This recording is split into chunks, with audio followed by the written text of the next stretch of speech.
Para Tapos naging ba? panatag sa pag-inom ng gamot. Kuyawan mo anak ko eh. Di ba parati natin narinig, if symptoms persist, consult your doctor. Abot siyang ulo guys oh. Kaya, bata pa lang oh, dagan. Kuya kasi kaya na kung guys oh.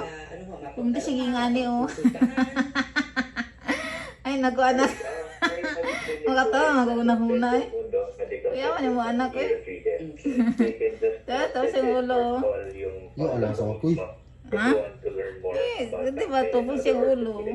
Mastil kayo. Hindi siya nga ni guys. Kuya ko yung kaya na ko. Orthopedic surgeon. Maraming salamat po sa inyong paggabay doon. Marami kami natutunan. Ayan. Kuyawan ni Kiara yun. Yes. Ito Wala naman ka sa gawas.